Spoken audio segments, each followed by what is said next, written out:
Hi there, my name's Tom Cowan. I'm one half of the presenting team along with Stuart Cosgrove on BBC Radio Scotland's Off the Ball programme, and it's a great pleasure, an honour and a privilege in fact to help with this initiative, Glasgow Loves Reading.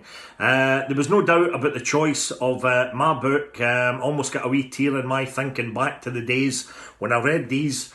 I'm talking about the famous 5 books. Enid Blyton's famous 5, Julian, Dick and Anne, George and Timmy the dog. Some of the adventures they got up to were absolutely incredible.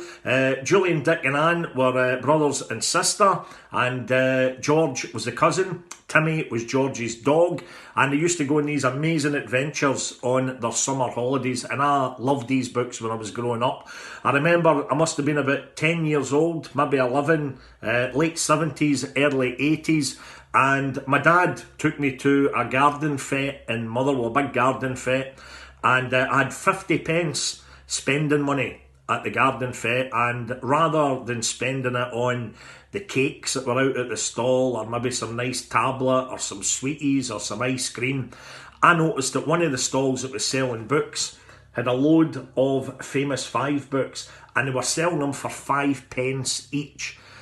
And my entire 50 pence, I spent it on 10 Enid Blyton famous 5 books, because the adventures, I'm trying to think what ones I got, but loads of adventures they got up to. 5 on a treasure island, 5 go adventuring again, 5 run away together, 5 go to Smuggler's Top, 5 go off in a caravan.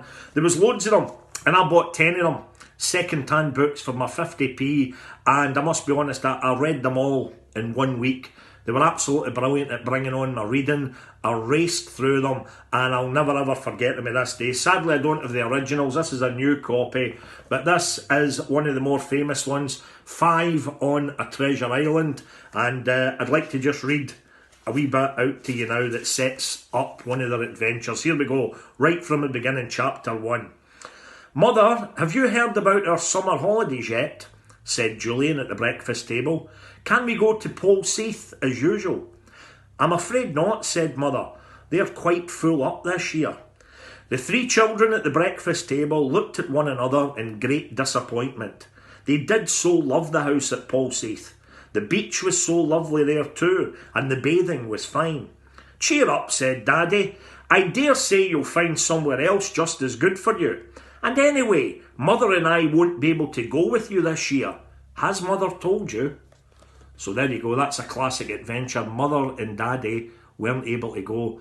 So you can bet, if you read that Julian, Dick and Anne would have gone themselves, met up with George and Timmy the dog, stayed with them, and then got on this magical adventure. This time, 5 on a treasure island.